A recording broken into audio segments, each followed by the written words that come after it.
ャリアとかなんかもう何も考えてなかったですね。逆にこれやり遂げたらナンバー2じゃん俺みたいな。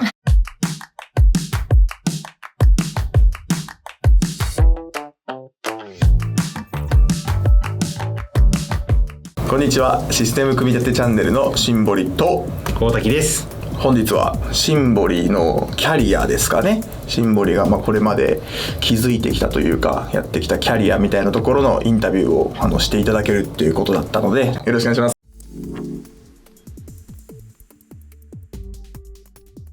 あんまり考えてなかった。黒い画面で世界救ってるかっこいい、なんだこれはハッキングか、でもハッキング悪いことなんか、プログラムか、プログラマーなろうで高校大学行ったんですけど、大学でもなんか C 言語で九九の表を作ってみようとかアニメーション動かしてみようとかで何に使うか分かんないんですよね。なので今で言うとフルスタックエンジニアとかフロントエンド側のエンジニアとかもいろんなエンジニアいること分かってるんですけど、当時は何も分かっていない。どういうエンジニアがいてセールスフォースが何かも分かんないし、何をする仕事かも分かんないし、ただプログラムは知ってるけど何に使うか分かんないっていう状態で就職でいろんな話を聞こうみたいな時に新卒で入社した会社の社長さんが来ててわーって喋ってて、なんかかっこよさそうだな、ここ受けてみようみたいな感じで、別にその会社がセールスフォースだったから入ったわけでもなく、とりあえず書きたいなっていうのがきっかけだったので、本当に何も考えずにとりあえず入ったって感じですね。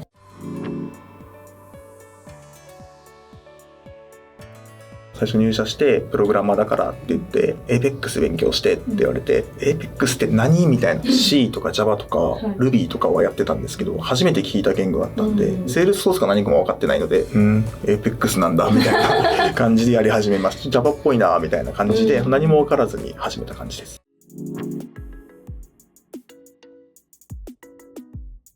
よく分かんなかったですね、実際のところ。何をやったかも覚えてないけど、1年ぐらいやってある程度なるほどなみたいな、プログラムってこう使うんだみたいなのがやっと分かってきた。フォア文ってこういう時に使うんだとかっていうのが初めて分かった感じですね。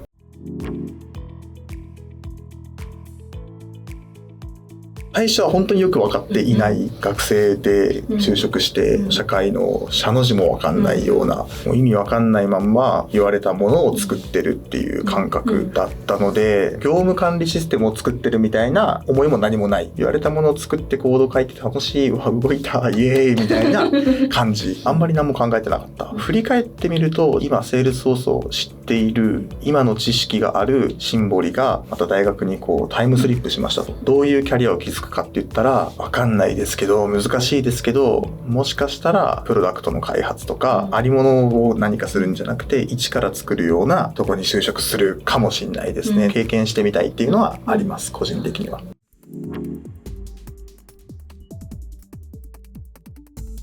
もうワンチャンあるんじゃないかなとは思ってますよ。これフライクがっていうよりかは、前職の新卒で入った会社からそうで、エンジニアになるぞって言って入って1年やってなんとなく分かってきて、2年目で転勤を命じられたんですね。福岡に行くことになって、福岡でコーディングするんかと思ったら違って、お客さん先に出て話してこいとか設計してこいとかってなったので、多分その段階で私は現実を見るんですよね。自分が自己満で作ってたものを PM の人がいてエンジニアとしてやってて、この人にできましたって言って OK、 お客さんにレビューしてくるねって言って持っていくので、私はお客さんの直の声を聞かずに PM の人がここちょっと修正してって OK です終わりましたっていう、この人としかやり取りをしてないんですけど、実際お客さん先に出ると、直で言われる、使えない、なんだこれは聞いてた話と違う、直面実際にしてみて物作れるだけじゃダメだなっていうところもありますし、キャリアとしてそういった人と話して設計をするっていうところも楽しいな、大事だな、そこが重要じゃない。どんだけエンジニアが優秀でも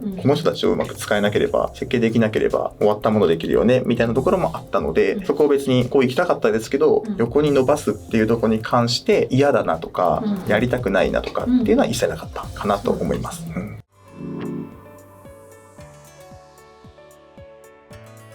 いやー、あんま考えてなかったかもしれないですね。それも全然不安感もなかったですし、セールスフォースをやってることへの不安感はちょっとずつ入社してから分かっってきて、やっぱり社会を知り出した時に、俺セールスフォースっていうプラットフォームの中で何か作ってんだと、自分たちでアプリ作るみたいなスキルって全くないんだっていうことがどんどん分かっていったので、そこに対する不安感はありましたけど、逆にでも対面して話すとかお客さん向けに何かカスタマイズしていくっていうスキルは多分アプリ開発の方が取れないので、そっちのスキル伸びてるっていうところはむしろ良かったのかなっては思いますね。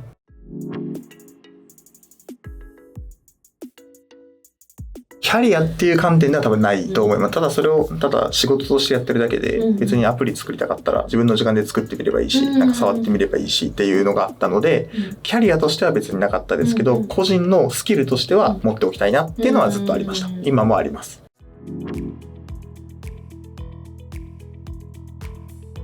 仕事、自分がやりたいことっていうのを割り切ってるのもあって、好きなのはものづくり、エンジニアリングなんですよね。それを仕事にできればもちろんずっと楽しいかもしれないですけど、イチローが野球は好きだと。ただプロとして野球をやっていくのはすごいもうストレス、プレッシャーで好きじゃないみたいなことをインタビューで言ってるのがあって、傍から見たら好きな野球でお金を稼いでプロとしてやってキャーキャー言われてるのって楽しいんだろうなと思ってたら、実はそうじゃないと。すごくストレスを感じている。逆に今引退して草野球やってるのはすごく楽しいと。やっぱり責任を持つっていうところはすごくあるんだなっていうふうに思った時に、好きなことをキャリアにしなくていいなっていうのは私はあって、好きなのはプログラミングですけど、これは別に自分でできる、勉強できる。ただ実際のユーザーの声を聞いて、そのお客さんと一緒に何かを設計して作っていったり、業務を作るのかシステムを作るのか、いろんなものを作っていくと思うんですけど、それってプライベートでやろうとしたら無理ですし、そんな横のつながりが多いわけでもないので、そういうのをやっぱり体験できるのは会社に属してるからこそできるっていうのがあるなって私は思ってるので、キャリアかわかんないですけど、仕事にしたい、一人でできるようなものづくりとか技術を学ぶみたいなところっていうのは自分でやって、情報欲しければコミュニティに入ってちょっとやってみるとかっていいのかな。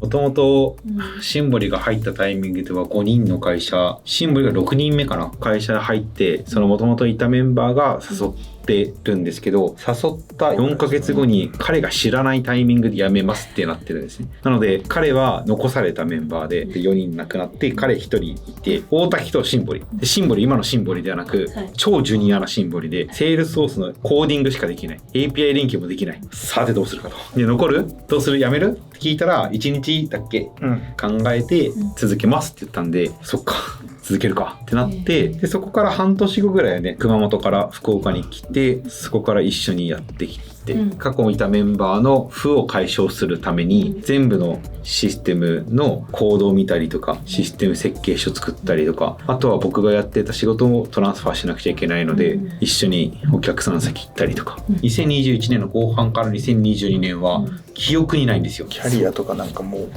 何も考えてなかったですね。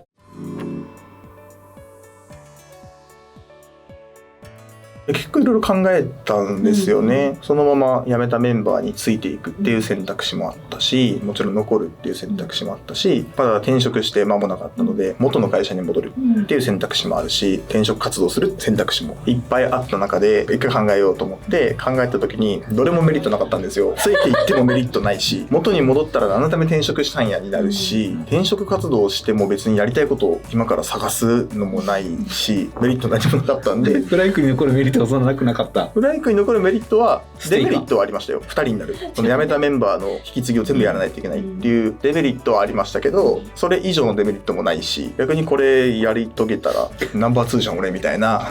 っていうのもあり、じゃあ残ろうっていう感じ。シンボリのために椅子を買って、どれがいいって言ってゲーミングチェア買ったよね。足が伸ばせれるゲーミングチェア買ってでモニターもその時に初めて買ったんだ。この大きい曲面のやつ。ああ、曲面そうですね。だよね。2人がいかに働きやすい環境を整えるかっていうのでやりましたね。やりましたね。なんか必死だったんでしょうね。なんか楽しさはなかったな別に。そうだね。